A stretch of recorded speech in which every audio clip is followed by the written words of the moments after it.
আমি viral cake খাইতে আসছিলাম আমার মেয়ে আর আমি। এসে আমি খেয়ে সত্যি কথা বলতে আমার মেয়েরও পছন্দ হয়নি, আমরা খেতে পারি নাই।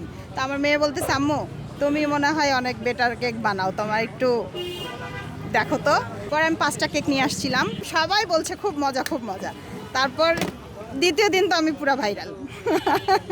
আর ব্যবসা আসছি বলতে আমি শখে কেক বানাই বাসায়, বাচ্চাদের জন্মদিন এই সবার যে যখন খাইতে চাই আর কি বানাই দেই।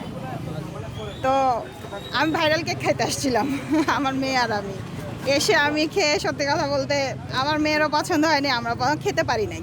তো আমার মেয়ে বলতেছে, আম্মু তুমি মনে হয় অনেক বেটার কেক বানাও, তোমার একটু দেখো তো। হ্যাঁ, পরে আমি সারা রাত আর ঘুমাইতে পারি না যে না আমি কবে কেক নিয়ে ওখানে একটু যাব, দেখি না মানুষ কি বলে আমার কেক খেয়ে। সবাই তো বলে নিজের মানুষ ভালো ভালো ভালো, কিন্তু নিজের মানুষ তো ভালো না হলেও ভালো বলবে তাই না, এরকম। তারপরে আমি ভাবলাম যে না আমি যাব, একদিন যাব, একদিন যাইলে তো সমস্যা নেই। পরে আমি 5টা কেক নিয়ে আসছিলাম প্রথম দিন। আব্বু আসছে আমার এখানে বেড়াইতে, আব্বুকে আমি আর বাড়ি যাইতে দিইনি, বলছে আমার সঙ্গে একটু থাকো, আমি একদিন যাব শুধু দেখি। পরে আসছি, আসার পরে আমার মানে 2 ঘন্টায় কেক শেষ, 5টা কেক শেষ।